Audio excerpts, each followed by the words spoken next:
Muito boa noite, seja bem-vindo ao Em Foco. E em Foco estão hoje as freguesias portuguesas. O poder local é o que fica mais próximo dos cidadãos e deste é sem dúvida a freguesia que mais perto nos fala. Os tempos não estão para gastar dinheiro mal gasto, é preciso gerir a casa, o território com cuidado. O memorando da Troika manda, o Governo cumpre. Cumpre e já está na Assembleia da República uma proposta de lei que prevê que das 4.260 freguesias, cerca de 1.500 desapareçam. O princípio proposto pelo Governo visa a racionalização de espaços, populações e despesas. Muitos responsáveis das freguesias estão, no entanto, revoltados. Há uma manifestação agendada para 31 de março. A reorganização administrativa do país, no caso das freguesias, não pode estar mais em foco. Agradeço desde já aos meus convidados, aqui à esquerda o Dr. Mário Magalhães, do PSD, da Comissão do Poder Local da Assembleia da República, João Paulo Correia, dirigente do PS Porto, e aqui deste lado o Dr. Cândido Moreira, vice-presidente do Conselho Diretivo da Associação Nacional das Freguesias, Cancela de Moura, advogado do Movimento de Contestação em que costuma ele ver, e a todos, portanto, muito obrigada aos senhores por estarem aqui presentes. Convido-vos agora a ver uma reportagem de um colega meu sobre exatamente esta questão. O André Garcia esteve a saber como é que estão as freguesias portuguesas. A ideia não é nova, já o anterior governo a tinha ponderado, mas agora impulsionado pela Troika, o governo da coligação PSD-CDS-PP vai mesmo levar avante a reforma administrativa. O que vai isso significar na prática? A extensão e fusão de freguesias por todo o território nacional. Uma das opiniões públicas mais recentes deu-se nesta quarta-feira, quando o presidente da Câmara Municipal de Vila Nova de Gaia, Luís Filipe Menezes, revelou estar disponível para pôr em prática a reforma administrativa e eliminar 12 freguesias do concelho. Dá ainda uma estimativa pessoal de que 80% da população concordará com essa dúzia de extinções. Menezes, há cerca de um ano, tinha já revelado a intenção de fundir essas 24 freguesias existentes em 7 ou 8, medida que iria significar uma poupança de 12 milhões de euros por mandato. O Governo lançou a vontade de reorganizar o território através do documento verde da reforma da administração local, a proposta de lei número 44/12, onde fica implícito que alterações pretendem operar com base em quantidades demográficas e nas distâncias das freguesias em relação às sedes dos municípios. Mas não há referendos.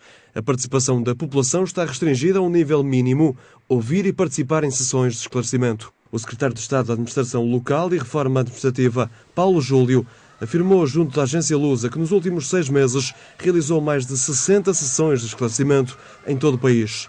Mas para a Associação Nacional de Freguesias, palestras não são o suficiente e está por isso marcado um protesto nas ruas, a nível nacional, dia 31 de março, com o objetivo de alargar a discussão a toda a população, de forma a rever a reforma. No Porto são 7 as freguesias em vias de extinção, sendo que 4 delas, Sé, Vitória, São Nicolau e Massarelos, ficam no centro histórico da cidade. Até o mês de julho, o futuro das freguesias ficará decidido, mas um consenso está ainda longe de ser alcançado. No meio disto tudo, há depois os conceitos do que são as freguesias da área rural, urbana, da área não urbana, das áreas, enfim, rurais também. Como é que tudo isso vai funcionar? E é sobre essas questões que vou falar hoje aqui com os meus convidados, sobre a questão das freguesias. Deixem-me recordar-vos uma coisa. Aqui há alguns anos, numa outra estação de televisão, numa outra circunstância, em reportagens em que costumei ver, quase que havia mortes por causa da questão da divisão da barragem, das freguesias. Sr. Mário Magalhães, muito obrigada por estar aqui mais uma vez. Como é que o PSD está a ver esta situação? Os senhores falam em 60 sessões de esclarecimento, mas isto continua a levantar uma grande polémica e já agora deixe-me perguntar-lhe também, uma grande confusão, não é, esta questão das freguesias? Sempre vão ou não acabar 1.500 freguesias? Muito boa noite. Em primeiro lugar, eu acho que existe exatamente alguma falta de informação. O seu secretário de Estado fez já mais de 60 sessões de esclarecimento, mas, na verdade, foram centenas de sessões de esclarecimento em todo o país, onde vários deputados, nomeadamente alguns da área do poder local, da Comissão do Poder Local, têm participado, né, e mesmo com a ANAFRE, e eu acho que isto, de alguma forma, este debate nacional que existiu nos últimos 5 meses, foi um debate muito interessante e profícuo, que vem, obviamente, e já aqui também foi dito, isto é uma questão antiga, não é uma questão recente, é uma questão antiga, mas com o lançamento da proposta do Livro Verde, se deu este grande debate nacional e, portanto, eu acho que toda a gente despertou para o problema. Mas como comecei por dizer, eu penso que há aqui alguma falta de informação precisa. Há formação genérica, há ideias que passam, enfim, depois falta clarificar melhor, porque no final deste debate do Livro Verde, penso que foi tomadas medidas positivas que já estão na proposta de lei. Penso que a ANAF, naturalmente, e os outros partidos estarão de acordo em que houve uma evolução no sentido de colher as opiniões desse debate. Uma parte, portanto, essa evolução foi a questão da identidade. Era um debate muito forte e, como disse, a nossa população muito forte. Há bocado falou na questão de 2 freguesias, mas nós sabemos que em Portugal, e principalmente aqui na região norte, mais do que no sul, as pessoas, por causa de 1 metro de terreno, por causa de uma rua, discutem o limite das suas freguesias. Matam-se. Exatamente, acontecem esses problemas. E, portanto, nós sabemos que a identidade é importante. E isso está garantido. Irá continuar a manter-se a identidade de todas as freguesias. Não há nenhuma freguesia que perca a sua identidade. Essa garantia que esta proposta nos traz. A segunda questão também tem a ver com a questão da proximidade. Uma questão muito sensível, porque as pessoas estão habituadas a ir aos seus locais votarem, aos seus locais os serviços que as juntas prestam, e muitas delas em locais, nós estamos aqui numa área metropolitana, mas se formos mais para o interior, isso ainda é mais evidente, a necessidade que as populações têm das juntas de freguesia. E aproveito também para dizer que é um trabalho fantástico que os presidentes de junta e as juntas, na generalidade, fazem em prol das populações. Mas deixe-me só para esta questão, é que realmente, eu dizia isto no texto de abertura, e não é por acaso, é em termos de poder, aquilo que as pessoas entendem como o Estado, que designamos todos nós mais ou menos como o Estado, a junta de freguesia é aquilo que nos está mais próximo. Exatamente. Porque muitas das vezes as pessoas nem sabem quem é o deputado que mais ou menos lhes está mais perto, exatamente, quem é o ministro que trata dos assuntos que lhe diz respeito, mas a junta de freguesia é pelo menos o sítio à porta onde podem bater com alguma facilidade. E isto poderá ser bastante melindroso em muitos casos, não? Sim, fazemos essa justiça. É o primeiro pilar do Estado, é o pilar que está mais próximo, que as pessoas identificam e conhecem. É verdade. E tem feito um grande trabalho.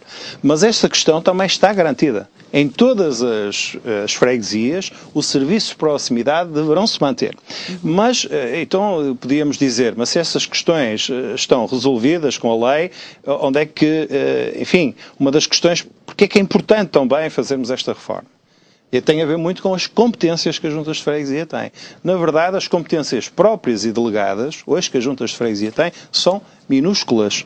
Muitas delas até há muito aquém daquilo que as próprias freguesias também já fazem. Não deixa de ser curioso, se me dá licença, que António Costa, Presidente da Câmara de Lisboa Socialista, diz mesmo que há a possibilidade de ganhar eficiência e ter uma administração mais eficaz, enquanto que, por exemplo, o Rui Rio adianta que, especialmente as denominadas freguesias urbanas, poderá haver, de facto, uma redução substancial e que seja benéfica. Mas deixe-me perguntar aqui ao nosso representante da Associação Nacional de Freguesias, Soutor, como é que a ANAF está a ver esta situação e porquê é que está, de facto, tão preocupada e tem sido tão contra tudo isto? Veja, a primeira questão, a ANAF costuma dizer, nós não estamos contra esta reforma. Nós entendemos que o Estado precisa ser reformado. Nós entendemos que para que a reforma fosse justa, primeiro, devia-se pensar o que é que o Estado vai ter como competências, o que é que se vai ou não haver regiões, se há regiões, que tipo de regionalização vamos ter, se ela é mais administrativa ou mais política. Ainda acredita nas regiões? Eu acredito porque também não acredito nas CIMs. Porque para acreditar na CIMs, acredito que tem que ser extintos mais de uma centena ou duas de conselhos, e eu também acho que não vai ser. Portanto, é preciso definir isto, porque vamos lá ver, nós estamos sempre a falar... Só quando fala CIMs, portanto, na reformulação dos municípios, não é? Que isso ainda vai ser mais complicado do que das freguesias. Pois, o problema tem... As freguesias é o primeiro passo, Nós entretemos-nos a falar das competências, mas de facto é aquilo que ficou para as calendas gregas. Ou seja, e concluindo, depois de saber quais são as competências que deveriam ficar nos municípios, quais as competências depois que deviam ter as freguesias. E então qual a dimensão do município? Se não, vejamos. Vamos pegar num município pequeno, agora à sorte, Alfândega da Fé, tem menos de 5.000 habitantes, tem perto de 20 freguesias. E então a proposta da reforma administrativa do Governo diz, bom, vai haver mais competências para as freguesias, vai ser reformulado o sistema, vai haver menos freguesias, mais competências.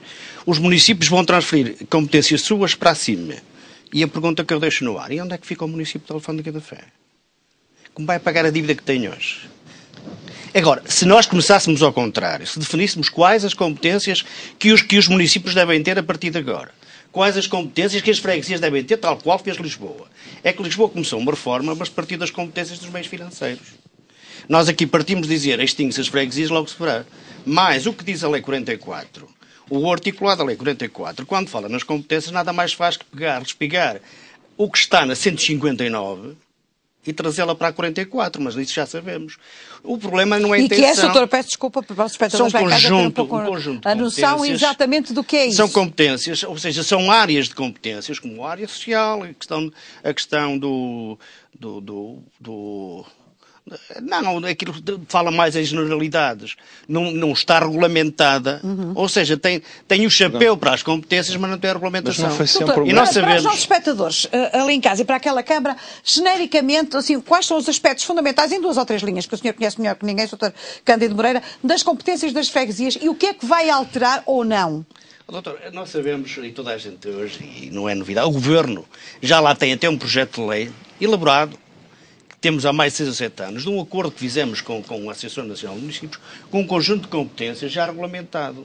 E que são elas muito simples, são aquelas que hoje já tem Lisboa. Ou seja, no meio rural, o arranjo dos caminhos, é o arranjo dos pavimentos, é a publicidade, é um conjunto de licenciamentos. Isso está devidamente elencado. Há pleno acordo com os municípios para chegar lá. O que não há neste momento, porque não há, e admito que seja muito difícil que este Governo consiga, é os meios financeiros. Porque eu acho que é muito difícil, vai ser muito difícil, que este Governo, na situação de crise financeira que os municípios têm hoje, e vão ser cortados para o ano mais 5% aos municípios e às freguesias, que se lhe vá dizer agora aos municípios, para este conjunto de competências que vocês já têm hoje, é preciso cortar mais 10%, por exemplo. E os municípios dirão que não. Veja, se isto fosse fácil de resolver, estava resolvido há muito tempo. Mas posso lhe perguntar, hoje há uma disparidade entre os municípios, porque uns transferem competências para as freguesias e outras não. E, portanto, o que é preciso também criar alguma uniformidade. E a Associação Nacional de Freguesias, a ANAFRE, já há muito que vem solicitando aumento dessas competências. Mas veja... Portanto, acho que as competências é o mais pacífico. Não devemos nos preocupar com o que é que vão pensar os municípios quando essa questão, obviamente... vai. Mas eu acho que aqui o importante é o princípio de proximidade. O território é o mesmo. Sr. Deputado, você sabe como eu sei, e o que é que o Dr. Relvas ia dizer na Associação Nacional de Municípios no Congresso em Coimbra. Você sabe como eu sei que lá ia ser dito. E sabe o que é que foi dito a seguir. E então o que é que era para ser dito e o que é que foi dito a seguir? Não, era para se cumprir o programa da Troika, era para fazer fusão de municípios e freguesias. E agora que essa era a ideia base. Essa era a ideia base. Quando se fala agora, é ou não é? Eu quero já era passar o que para lá os ser outros convidados. dito, não é? Mas quando se fala agora na fusão das freguesias, de facto, o que está previsto no programa da Troika... É a fusão de autarquias, não especifica. Permita-me que lhe diga, em inglês, eu não tenho grande inglês, mas diz lá Municipality and Parishes. Portanto, são municípios e freguesias. Pois, o que está escrito são autarquias. Não. Vá ver ao texto em inglês e verá lá que está municípios e freguesias. São questões muito interessantes. Eu estive na reunião com a Troika. Mas já agora deixe-me pôr aqui ao Dr. João Paulo Correia, que é dirigente do Partido Socialista aqui do Porto, mas que penso que de alguma forma está de acordo com a fusão das freguesias, mas põe algumas reservas com a forma como é que isto é feito. Na sua opinião, o que é que está melhor e o que é que está pior neste sistema, Sr. Doutor? Em primeiro lugar, boa noite e agradeço o convite para estar aqui presente neste importante debate. Assim, a primeira pergunta que se impõe é se nós concordamos com a reforma administrativa das freguesias. Nós particularmente concordamos com esse princípio. E a segunda pergunta que se impõe é se concordamos com o processo que o atual Governo decidiu levar a cabo. Mais ou menos aquilo que eu estava que é aquilo que há pouco estavam aqui a debater. Que trata somente de reduzir freguesias. Portanto, isso eu não designo que seja uma reforma. A redução de freguesias não é uma reforma. A reforma administrativa das freguesias é um processo muito mais extenso, muito mais complexo do que reduzir unicamente as freguesias do país. O número de freguesias, não é? Aliás, o memorando da Troika, o acordo que está estabelecido com a Troika é a redução das autarquias, do número de autarquias do nosso país, municípios e freguesias. E diz também que o objetivo disso é gerar maior eficiência na máquina administrativa do Estado e, se possível, tirar aí vantagem económica ao nível da poupança do Orçamento de Estado. O senhor concorda com esses princípios? Eu concordo. E acho que, pelo exemplo que temos em Lisboa, poderíamos ter em curso uma verdadeira reforma administrativa das freguesias. O que está em curso não é uma reforma, é um processo de redução do número de freguesias. Era muito importante que se avançasse com uma reforma administrativa das freguesias ao nível, começando por aí. Eu acho que a casa da reforma devia-se começar pelo reforço das competências das juntas de freguesia. As juntas de freguesia hoje têm as mesmas competências, sendo uma junta com 1000 eleitores ou uma junta com 30 ou 40 mil eleitores. 50 mil. E, portanto, enfrentam realidades sociais e económicas bem distintas. Se calhar é preciso hierarquizar as juntas de freguesia ao nível das competências, mas, por outro lado, reforçá-las com mais competências. As competências que as câmaras municipais, muitas câmaras municipais hoje... Quer-me dar um exemplo assim muito concreto? Portanto, muitas câmaras municipais hoje transferem as competências dos arranjos de jardins e da manutenção das escolas primárias e dos passeios para as juntas de freguesia. Por exemplo, em Lisboa, que é um processo que eu julgo que é exemplar a todos os níveis, no nível do modelo e na transferência de competências, para além dessas 3 competências, a Câmara de Lisboa pretende transferir para as juntas de freguesia as feiras e os mercados. Porque uma junta de freguesia, pelo seu grau de proximidade, consegue ajuizar melhor quais são os horários de funcionamento dos mercados, o apoio aos comerciantes, etc. Outro exemplo, o apoio às coletividades. Vai ser transferido uma transferência de competências da Câmara Municipal para as juntas de freguesia de Lisboa. Competências só ou também dinheiro? Já Com o respectivo envelope financeiro. Como é óbvio. Porque transferir as competências, se não houver dinheiro, depois também lá ficamos todos na mesma, não é? O que nós defendemos é que este processo que o Governo está a levar a cabo está muito submetido a uma grande insensibilidade, porque não procurou ir primeiro ao encontro das populações, dos agentes locais, para perceber de que forma é que começava a construir a casa. É muita geometria, muita matemática na aplicação de uma reforma. Isto não é uma reforma, isto é um processo que o Governo está a levar a cabo para reduzir o número de freguesias do país. E aquilo que nós precisávamos, estamos a perder uma oportunidade única, era de reformar, do ponto de vista administrativo, as freguesias. Começando primeiro por definir quais são as competências das juntas de freguesia, as competências de freguesias urbanas e das competências de freguesias não urbanas e o respectivo envelope financeiro, os meios financeiros para essas 2 freguesias urbanas e não urbanas. Doutor João Paulo, mas é assim, o senhor concorda, se bem entendo, com os princípios. Até aí acho que é bem claro. Depois põe a questão, mais do que pertinente, que é preciso o envelope financeiro acompanhar também as competências. No tempo e essa é que é o busilos da questão. E a resposta também é uma resposta, há uma resposta objetiva a isso. As transferências que hoje estão na alçada das câmaras municipais, por exemplo, os espaços jardinados, os passeios e a manutenção das escolas básicas têm que ser transferidas das autarquias municipais para as autarquias de freguesia. Outras competências que o Governo entenda que têm que sair dos organismos desconcentrados do Estado para passar para a alçada das juntas de freguesia, numa verdadeira reforma, aí teria que sair do orçamento dos organismos concentrados. Ou seja, o Estado aqui não iria absorver mais um cêntimo ou mais um euro de despesa, porque do ponto de vista global o Estado manteria o nível da despesa, mas uma gestão feita com maior grau de proximidade por parte das juntas de freguesia, de competências que hoje estão nas câmaras municipais ou nos organismos concentrados, iriam gerar mais eficiência. E os cidadãos, as empresas, iriam ganhar muito mais. Isto é que se chama uma reforma, mas não é isto que está a acontecer. Não, e falta aqui, se me permite, uma coisa que é fundamental. Uma reforma deve ser acompanhada com algum estudo, como fez Lisboa. Sim, claro. E aqui não foi dito às freguesias, nem foi dito à sociedade em geral, o que é que tem a ganhar a população com esta extinção de freguesias? O que é que tem a ganhar o poder local, a organização do Conselho?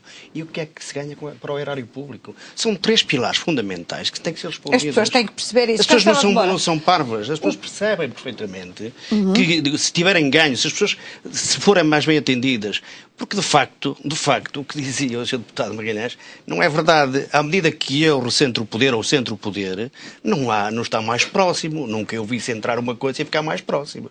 Nós ficamos mais longe. E não fica mais eficaz, pelo menos? E não fica mais eficaz, claramente que não fica. Porque é que há de ficar mais eficaz? Estou-lhe a perguntar. Não, veja, nós porque é que então o Governo... Eu devolvo a pergunta... É eficácia, não é? Não, mas veja, mas então porque é que o Governo não gera o país todo e para que é que são precisas as autarquias? Arranjava alguns funcionários, nomeavam-os. Até ouvi um Sr. Presidente de Câmara dizer que geria melhor as freguesias com a secretária sentada lá. Uma secretária numa secretária. Percebe? E eu, se isso é assim, então faça-se o Governo nomeia toda a gente em cadeia, como já foi no outro tempo, e então resolve-se o problema do país. Porque, veja, é que muita da atividade que é feita hoje nas freguesias é feita por voluntariado. E não se paga. Os senhores acham, por exemplo, que 200 euros ou 200 e tal euros de subvenção ao Presidente da Junta, que tem que fazer às vezes da sua terra até ao centro do Conselho 20 ou 30 quilómetros, para tratar dos assuntos da sua freguesia, que isso é pagar? Não há tantos serviços desconcentrados do Estado onde se gastam pipas de massa e ninguém lhe mexe? Essa é que é a questão que é preciso responder à população. Temos que responder à população se nós não devemos começar por onde se está a gastar mais, não é por onde se está a gastar menos. Isto aqui é para ser um problema que está escrito ali. Nós temos que reduzir freguesias. E a reforma deve ser a reforma, qualquer reforma. E veja, esta reforma, disse que já há 150 anos que não há reforma, mas devíamos aprender a lição com aquilo que se passou há 150 anos. É que a reforma há 150 anos durou 50 anos, com avanços e recuos. Com avanços e recuos. E nós devíamos revisitar a história para percebermos o que é que aconteceu ao tempo. E eu posso lembrar aqui que, na altura, muitos municípios foram extintos. Voltaram a ser implementados, voltaram a ser extintos, mas as freguesias todas ficaram na mesma. Percebeu-se na altura também que era um erro tremendo mexer na malha mais fina. Não sei porque é que agora se persiste. Há um bocado dizia-se que ouviram as populações. Ouviram. Mas partiu-se sempre do mesmo pressuposto. É que este governo parte do pressuposto que tem que extinguir 1.500 freguesias. Não são 1.500. São 3.000 ou 2.800 que perdem o seu nome. Contrariamente ao que diz, como é que vai ser possível eu juntar aqui 4 freguesias? Imagina agora. Passar agora para mas só acabando. Agora, compreenda assim: nós os 4 somos 4 freguesias. E a minha freguesia vai passar a chamar-se Magalhães, João, Cancela, Moreira. Não pensem nisso. Isso é tentar deitar areia para os olhos das pessoas. Portanto, o nome vai perder-se. Não vale a pena andarmos com coisa essa, deputado. O senhor não vai conseguir pôr o nome numa freguesia com 5 nomes. E até alguns nomes que até dariam um nome interessante depois. Dariam um nome interessante. Imagino, Cancelo de Moura, quero ouvi-lo, porque é assim, o senhor está à frente também do movimento do Ultimato Costumense. Eu gostava que contasse um pouco aos nossos espectadores, enfim, resumidamente, porque esta é uma questão muito apaixonante, é uma questão que, de facto, há bocadinho o programa ainda não tinha começado, já estavam estes senhores muito entusiasmados, eu também, para os ouvir, mas o que é certo é que o Cancelo de Moura é uma pessoa assumidamente muito próxima do PSD, mesmo do PSD, e, no entanto, é muito crítico de toda esta questão. Isto não tem a ver com partidos, tem a ver muito com o sentido das populações. Eu antes, muito obrigado, muito boa noite, obrigado pelo convite para estar aqui presente neste debate. E eu antes tenho aqui uma questão prévia, que a Fátima começou de uma forma também mais ou menos apaixonada a falar sobre aquelas rivalidades entre Costume e Lever. Eu não estava nada apaixonada, não, estavam que na altura estava a falar das paixões, das rivalidades que existem, é verdade. Mas eu gostaria até de atenuar um bocadinho esse clima para dizer que isso só é fruto, aliás o Sr. Deputado Mário Magalhães estava a referir isso, no norte do país é normal haver um bairrismo, até se diria às vezes um bocadinho exacerbado, mas estas rivalidades fazem parte do cotidiano das pessoas que convivem muito bem com este tipo de rivalidade, desde que ela seja sadia. Eu digo isto porque eu próprio tenho bastante orgulho de pertencer a uma freguesia onde nasci, que é Costume, moro na casa onde nasci, sei onde pertenço, sinto que pertenço àquele sítio e é isso que confere a cidadãos como eu esse sentimento de pertença àquela localidade. Aliás, a questão começa a ser apaixonante precisamente por causa disso. Portanto, e para tentar atenuar um bocadinho isto, para lhe dizer que, de facto, a atenção das freguesias em Gaia, todas aquelas que Costume, Lever, Sandim e Olival, que fazem parte neste momento desta preocupação deste projeto que um grupo de ex-autárquicas de Costume resolveu lançar, não estando a discutir abstratamente estas questões. Aliás, eu recuso-me, o debate tem que ser recentrado naquilo que é essencial. Nós neste momento estamos a falar de uma proposta de lei, de um calendário irreversível, que eu admito que seja irreversível. Há aqui responsabilidades políticas do PS, do PSD e do CDS. E isto está inscrito na Troika. Também já gostaria aqui de avançar com uma coisa. Isto não é nenhuma imposição irreversível. A taxa social única, que era uma coisa quase indispensável, ficou na mesma. Esta é igual. O que diz são 4 linhas no memorando da Troika, o senhor estava a falar até no número de página, e diz é um plano de consolidação para reorganizar e reduzir significativamente o número de entidades, autarquias, municípios e freguesias. Ora, aquilo que aqui está em causa é, primeiro, vai-se partir para o elo mais fraco, que são as freguesias. E a mesma lei que manda reduzir por obrigação, a lei é obrigatória para a redução entre 1.300 a 1.500 freguesias, diz que facultativamente, por incentivo, apela-se à fusão de municípios. Portanto, há aqui já uma dualidade de critérios que não se compreende muito bem. Esta é a primeira questão. A dualidade de critérios é um ponto de partida para coisas mais profundas, não? Sim, mas estamos a falar de um país que eu acho que está aqui num grande equívoco, é que se está a começar do fim para o princípio. Nós tivemos um referendo sobre a regionalização em Portugal que foi chumbado. Pudera, também estamos a falar em partir em espaços um país que é do tamanho de uma região autonómica de Espanha. falamos de desconcentração de serviços, as comunidades urbanas, etc. Fala-se sempre, infelizmente, mais de deslocalização física do que atribuições de competências. E agora, pretende-se, em cerca de meio ano, diria, ou pouco mais, reescrever 180 anos de municipalismo em Portugal. Portanto, o que eu acho... Não vai ser fácil. O que eu acho é que que efetivamente vai haver uma grande discussão, e mais grave do que isso é que esta discussão que estamos aqui a ter, ou trazemos isto para o plano daquilo que é a realidade das populações, ou ninguém vai perceber nada. Na rua, nenhum cidadão sabe que este processo legislativo vai desembocar nesta redução de freguesias. Cancelo de Moura, uma das razões do meu convite foi exatamente que me focasse esta situação muito concreta.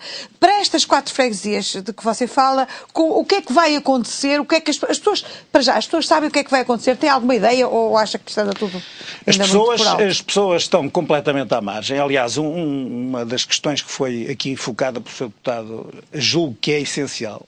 O Governo tem que fazer passar a mensagem, tem que dar muito mais informação. Porque eu acho que os principais protagonistas do processo legislativo, eles próprios estão equivocados em algumas destas informações. Há muita falta de informação. E o tempo é muito curto, não é? Nenhum cidadão comum, neste momento, está alertado para as consequências que efetivamente podem acontecer.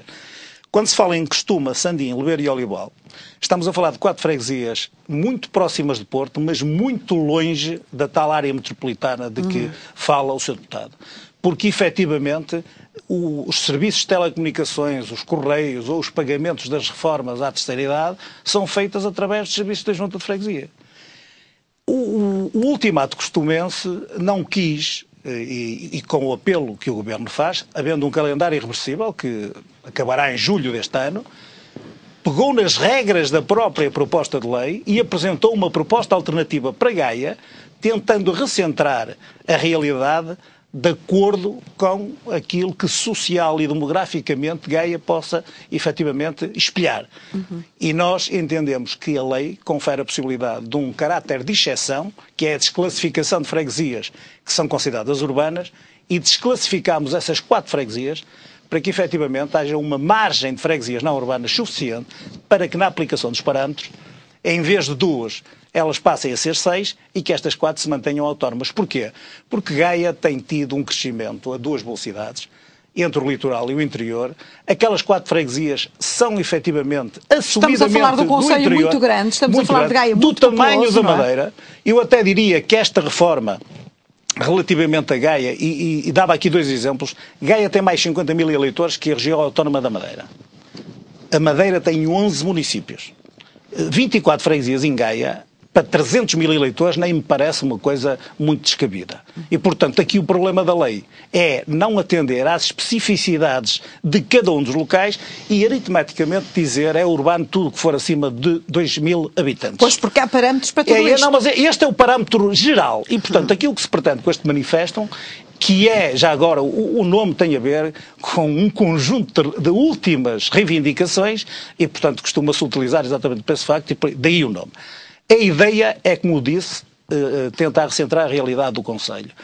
Há uma realidade do litoral e outra do interior. No litoral, os investimentos, a obra, o volume de obra, quer dizer, ninguém precisa de pedir que ela aparece. No interior, reclama-se desde sempre e com muita cuidade este tipo de investimentos. Mas isto não é com Gaia, isto é com o país inteiro, Cancelo de Moura, não é? Mas é aquilo que é o litoral tem um aspecto, o interior é que se sabe. A lei permite-nos reaproximar a realidade de cada uma das especificidades locais para nós, então, termos esse caráter de exceção. E é importante que eu diga que esta dicotomia entre o litoral e o interior é importante que se reflita, porque não há, para mim, não há justiça nenhuma quando aquelas 4 freguesias tiveram sempre como handicap uma espécie de isolamento forçado, porque estão condicionadas pelo PDM, porque são manchas verdes que dão até volume ao município em termos de reserva agrícola e de reserva ecológica, não têm construção em altura, não têm transportes públicos, não têm serviços de telecomunicações, e esse handicap que tiveram até agora... Mas são freguesias ditas urbanas. Mas peço desculpa, Fátima. Mas não é? Estão classificadas agora como urbanas, o que é injusto, e, portanto, este caráter de exceção tem que ser uma discriminação positiva para que essas freguesias, efetivamente, assumidamente, sejam efetivamente classificadas como são, como uma ruralidade, aliás, uma realidade rural, e efetivamente possam, assumidamente, por essa via, afirmarem-se como comunidades exatamente como elas são. Eu dava-lhe só explico uma coisa, para os nossos espectadores perceberem, o aspecto é que, enfim, estas são questões também muito técnicas, para os nossos espectadores perceberem muito bem quais são as vantagens que estas freguesias de Vila Nova de Gaia serem consideradas rurais e não urbanas. Eu sei que isto para si, para nós, enfim, é mais ou menos recorrente, mas é importante. Então como é que é? As pessoas querem ser mais rurais, querem ser menos urbanas. Quais são as vantagens que, digamos, um aspecto muito concreto que haja em termos de vantagem para as freguesias rurais a questão nem se coloca urbanas. dessa maneira. Eu, como lhe disse, aquilo que é importante é aproximar a aplicação da lei à realidade de cada um dos municípios. Eu, por mim, até acho que esta lei em Gaia, em termos de aplicação, não deveria levar, porque isto é uma lei geral e abstrata, que pode levar parâmetros de agregação que são 55% nas áreas urbanas e 35% nas áreas não urbanas, nos municípios de nível 1, que eu depois, se tivermos tempo, explicarei que até está distorcido este tipo de parâmetros, porque estão a classificar municípios no todo em termos de densidade demográfica e deveriam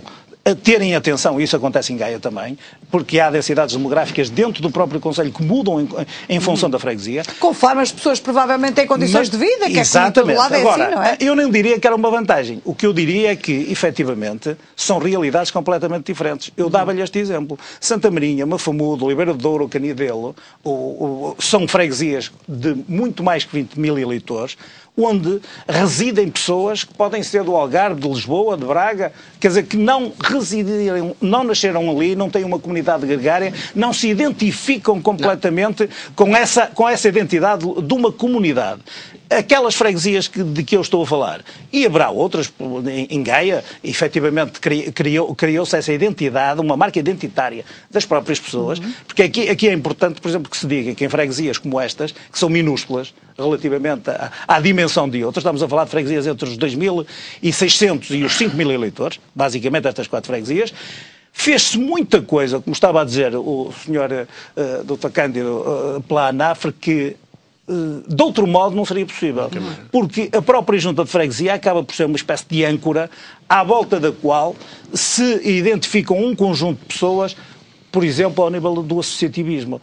Foram capazes nos anos 60 de estar na vanguarda, eu falo da minha freguesia, numa eletrificação de um campo de um parque de jogos, numa construção de um centro social, de uma igreja paroquial, às suas próprias custas, com os seus próprios encargos, sem um cêntimo do orçamento de Estado. Porque toda a gente se conhecia, apesar das coisas serem pequenas. Identificavam-se com isso. João Paulo Correia, já agora, diga-me também uma coisa.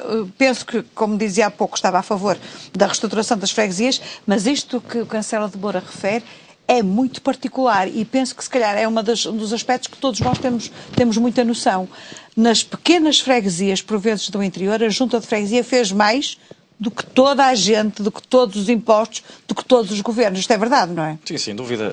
A junta de freguesia, as juntas de freguesia das freguesias chamadas rurais têm um fator de incremento de qualidade de vida às populações superior a uma freguesia, a uma junta de freguesia. Às vezes alguns conselhos. Sim, mas no caso concreto do Concelho de Vila Nova de Gaia, eu acho que isso fica bem patente. As juntas de freguesias muito pequenas, como as freguesias de Costume, Oliveira, Sandim e Olival, têm um incremento, conseguem levar um incremento de qualidade de vida nas suas populações muito superior àquele que é dado pelas juntas de freguesia das maiores freguesias de Gaia.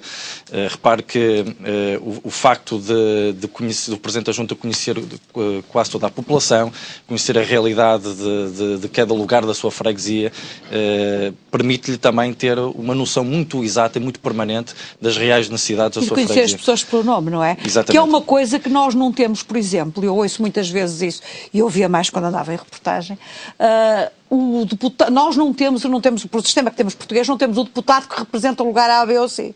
Ou seja, não temos os deputados que estão na Assembleia da República, muitas das vezes eles não nos conhecem a nós não os conhecemos a eles. E com o Presidente da Junta, principalmente em determinadas circunstâncias, esse, para o bem e para o mal, porque também nem tudo são rosas, não é? Para o bem, para o mal, porque também depois há situações de favor e, enfim, de compadrio, também muito complexas. De qualquer das formas, está muito mais perto e é muito mais direto, não é? Nessas freguesias, a propensão, a probabilidade de um cidadão recorrer ao Presidente da Junta para colocar um problema é muito maior do que numa freguesia da malha urbana, com mais de 20 mil eleitores. Que as pessoas nem se conhecem, não conhecem o nome, que é uma coisa que é fundamental. A própria forma como o Presidente da Junta tenta liderar um combate a um problema local ou até promover uma reivindicação tem um caráter muito mais intenso numa freguesia chamada rural do que numa freguesia chamada urbana.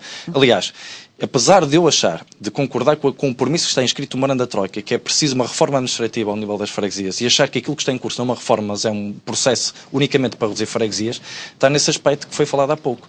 É que esta proposta de lei não pode ignorar que existem freguesias rurais. Não podia ignorar este facto.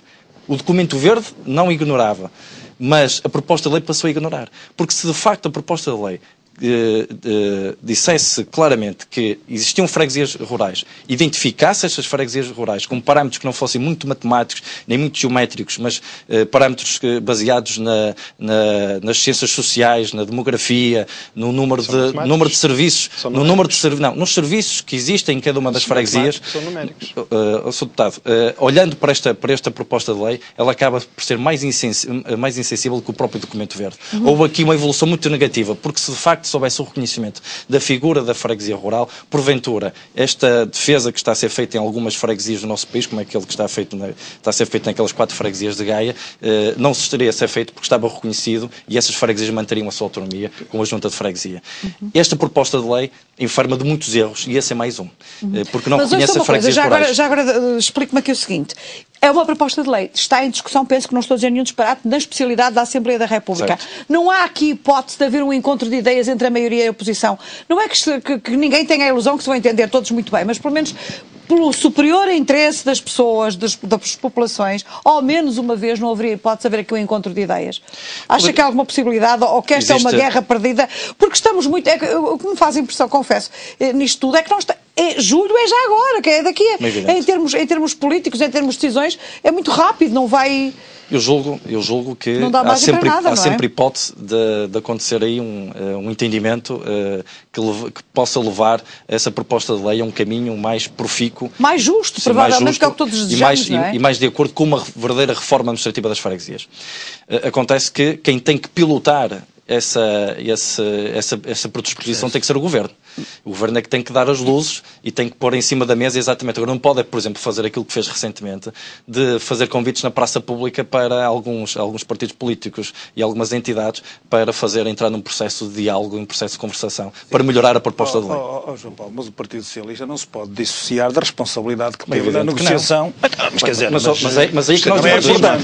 Mas aí é que nós divergimos. A Fátima estava a dizer há bocadinho, é mas isso é que nós divergimos. Nós defendemos uma verdadeira reforma administrativa das freguesias. Eu sou assumidamente... Isto não é uma reforma administrativa. Eu sou assumidamente de um partido, mas julgo que esta questão é transversal a todos os partidos e quer o PS, quer o PSD, quer o CDS não se podem excluir da negociação. Mas eu acho que o PS foi bem claro quando manifestou desde o início a sua... Não, isto é mais chega relativamente ao que está a dizer, porque até parece que o PS não tem nada a ver com isto. Eu desde o início já disse por inúmeras vezes aqui neste nosso debate que nós concordamos e defendemos aquilo que está inscrito no Memorando da Troika. Nós defendemos uma reforma administrativa das freguesias. O que está em curso não é uma reforma administrativa das freguesias. É uma redução, é unicamente uma redução das freguesias. Aliás, a exposição do Cancela Moura foi a melhor defesa disso que eu estou aqui a dizer. Isso eu não estou a dizer. Se isto fosse uma reforma administrativa das freguesias, o Cancela Moura porventura não estaria aqui a defender uma ótica que é uma ótica muito justa, que é a defesa das freguesias rurais. Fátima, sobre isto só quero dizer uma coisa, peço desculpa, porque eu acho que é importante. Estamos mesmo a chegar ao final da primeira parte. É evidente que eu estou a fazer essa defesa por uma razão muito simples. As competências das freguesias sairão em diploma próprio a seguir. E eu, perante um calendário... Concorda com isso? João Paulo, desculpe, eu estou perante um calendário irreversível a tentar colocar justiça, pelo caráter de exceção, que a lei confere aos municípios, neste caso às Assembleias Municipais, para reajustar a uma realidade. E eu até acho que há muito pouco tempo para discutir esta matéria. Não se reescreve em meio ano 180 anos de história. Esta é a minha opinião. Concordo. E já agora gostava, há dois aspectos, eu não sei se terei tempo, mas há dois aspectos que gostaria antes de falar. Peço desculpa, vou interrompê-lo agora só por um instante, porque estamos em altura de ir para o intervalo, os nossos compromissos comerciais também isso obrigam. Estamos a falar das freguesias, da diminuição do número de freguesias, da reestruturação administrativa do país. E é disso mesmo que vamos continuar a falar daqui a pouco, no Em Foco. Até já.